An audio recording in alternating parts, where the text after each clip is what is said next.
इन प्रोग्राम पंहिंजनि जी कचहरी में शरीक थींदड़ सिंध जे मुख़्तलिफ़ ज़िलनि मुख़्तलिफ़ ॻोठनि ऐं शहरनि खां आयल समूरनि दोस्तनि खे चोर जमाली पेचण ते आउं भलीकार चवां थो। अॼोको इहो प्रोग्राम रचाईंदड़ हसन दस हसन रिंद ऐं वा शकील ऐं खोसो साहब इन्हनि जो बि तहे दिल सां शुक्रगुज़ार आहियां जो चोर जमाली जे शहर में सिंध जे इंतिहाई पुठिते पियल शहर में हिन क़िस्म जी गजानी कोठाए हिननि सभिनी दोस्तनि सां असांखे मिलण जो मौक़ो फ़राहम कयो ऐं इन ई प्रोग्राम में तव्हां सभिनी दोस्तनि खे मुखातब थियण जो बि मौक़ो फ़राहम कयो। अॼोको प्रोग्राम तापक जे लिहाज़ खां पंहिंजनि सां कचहरी साईं खोसो साहब इन ई प्रोग्राम मुतलक वज़ाहत करे वियो। असां सभु माण्हू जेके पाण खे बाशऊर सम्झूं था, जेके बाशऊर आहियूं, समाज जा चूंडल घुरंदड़ फर्द आहियूं, इहे सभु माण्हू किथे न किथे पंहिंजी धरती, पंहिंजे वतन, पंहिंजे माण्हुनि लाइ कम बि कयूं था। हिते ॻाल्हि मुंहिंजो जीअं त एजुकेशन सां तइल्लुक़ आहे त ॻाल्हि हली सिंध जी एजुकेशन जी त असां पंहिंजे माण्हू खे ख़ुशहाल कीअं करे सघूं था, माण्हुनि में इहो शऊर कीअं पैदा थींदो त असांजे वतन, असांजी धरती जा असांजा वसीला उहे छा आहिनि, माण्हू ज़िंदगी कीअं पिया गुज़ारीनि, उन्हनि जी ज़िंदगी कीअं गुज़रणु खपे, इहो सभु कुझु तॾहिं ई बहितर थी सघे थो जॾहिं असां में एजुकेशन असांजे घर में पहुचे, असांजे ॿारनि ताईं पहुचे, असांजे नियाणियुनि में पहुचे।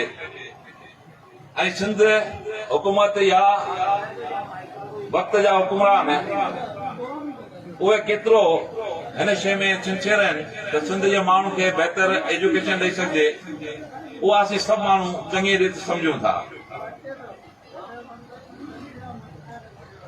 असां हिन वक़्तु सिंध जी एजुकेशन जी कहिड़ी पोज़ीशन आहे, कहिड़ी हालत मां असीं गुज़रूं पिया, असांजे ॿार खे कहिड़ी एजुकेशन बि मिले, इहो हिकिड़ो वॾो सुवाल आहे।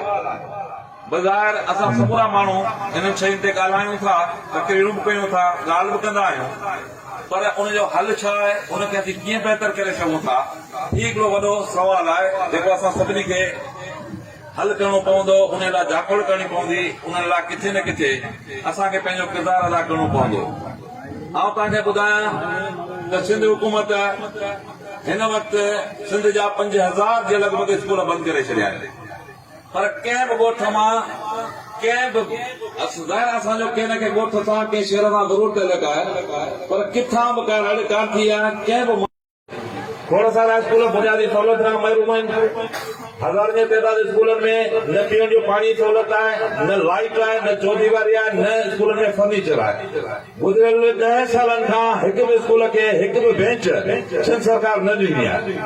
ही सिंध सरकार जो सिंध जे माण्हुनि सां सिंध जी एजुकेशन जे मामले में जेको रवैयो आहे, इहो तव्हांखे सम्झणु खपे त सिंध जे माण्हुनि सां हिन हुकूमत जो सिंध जे माण्हुनि कीअं उहो सुबल करणु चाहींदी, कीअं उहो सिंध जे बाक़ी वसीलनि जी पूरा जेको थिए थो पूरा उहो कहिड़ो कंदी हूंदी, जिते असांखे बुनियादी ज़रूरत जेका असांजो हक़ आहे एजुकेशन जो उहो बि नथो मिले त बाक़ी ॿिया हक़ असांखे कीअं मिलंदा।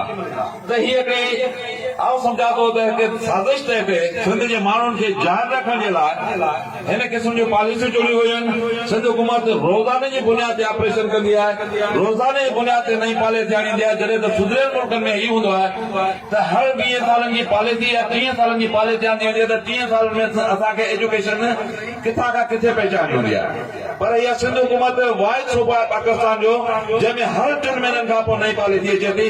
हर 3 महीननि खां पोइ जेकॾहिं सेक्रेटरी तब्दील थिए थो त उहो पॉलिसी पंहिंजी खणी अचे थो, जे मिनिस्टर तब्दील थिए थो त उहो पॉलिसी पंहिंजी खणी अचे थो, हू पॉलिसी सां गॾु पंहिंजा ऑफिसर बि खणी थो अचे। त हीअ संजीदगी आहे।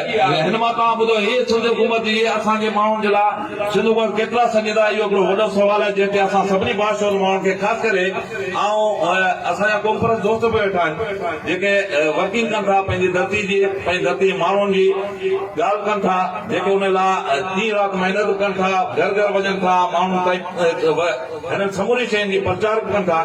पर सवाल इहो आहे त असांजो सॼो वर्क ही तॾहिं नतीजा खे साबित थींदो जॾहिं असांजे माण्हू में एजुकेशन ईंदी।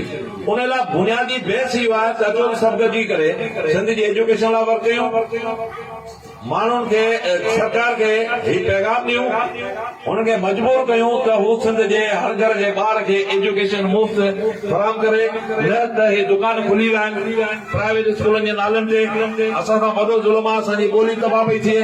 प्राइवेट स्कूलनि में सिंधी नथी पढ़ाई वञे, जेका पढ़ाई थी वञे उनजो असरु ॾाढो इंतिहाई ख़तरनाक आहे। 4,000 3,000 टीचर कहिड़ो सिंधी पढ़ाईंदो हूंदो, कहिड़ा सब्जेक्ट पढ़ाईंदो हूंदो, पर छा आहे त असां वटि हिकिड़ो सिस्टम आहे त असांजो ॿार असां वेल डेवलप करे उन स्कूल में पहुचायूं था। हू अंग्रेज कोल अची जेकॾहिं घर में ॿुधाए थो त असांजे रहन में त असां एजुकेशनल थी विया आहियूं, जॾहिं त ही इंतिहाई ख़तरनाक शइ आहे। हिकिड़ो वापार शुरू थियो आहे एजुकेशन नाले ते। स्कूल जेके खुलिया विया आहिनि, प्रोफेशनल इदारा जेके आहिनि, इहे दुकाननि जी शिकिल इख्तियार करे विया आहिनि।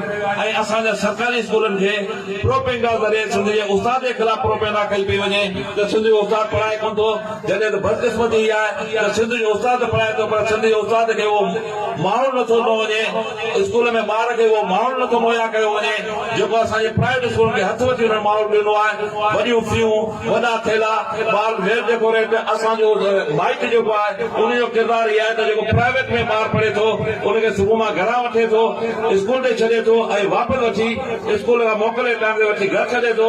पर सरकारी स्कूल में पढ़ंदड़ ग़रीब ॿार खे उनजो माइट इहा हालत आहे जो साल दाख़िल कराइण खां पोइ साल ताईं ख़बर नथो करे त मुंहिंजो ॿारु आया स्कूल में आयो पढ़ियो या न। त ही अहिड़ा रवैया आहिनि, हे अहिड़ियूं शयूं आहिनि जिते असां सभिनी खे संजीदा थियणो पवंदो, असांखे सोचणो पवंदो। उन लाइ असांखे हिकिड़ी बाक़ाइदा तहरीक हलाइणी पवंदी, असांखे ॻोठ ॻोठ में वञणो पवंदो ऐं माण्हुनि खे सम्झाइणो पवंदो त एजुकेशन ई बुनियादी हल आहे हिन सभिनी मसइलनि मां निकिरण जो। असांखे पोइ ख़बर पवंदी जॾहिं एजुकेशन असां ॾींदी त वोट जी अहमियत ईंदी, तॾहिं असांखे ख़बर पवंदी। असां पंहिंजे नुमाइंदनि जी जेका ॻाल्हि कंदासीं त असांजा नुमाइंदा कहिड़ा हुअणु खपनि, उहा तॾहिं असांखे ख़बर पवंदी जॾहिं असां वटि एजुकेशन ईंदी। जंहिं करे सभिनी दोस्तनि खे गुज़ारिश कयां त एजुकेशन जे मामले ते संजीदा थियो। हिकु भेरो ॿीहर जेके बि हिन पंडाल में जेके बि दोस्त हिन प्रोग्राम में आया आहिनि उन्हनि जो शुक्रिया अदा थो कयां। उन्हनि सां गॾोगॾु उन्हनि दोस्तनि जो बि शुक्रिया अदा थो कयां जिन अहिड़ो सारो ख़ूबसूरत प्रोग्राम तश्कील ॾिनो। तव्हां सभिनी दोस्तनि जी महिरबानी थी।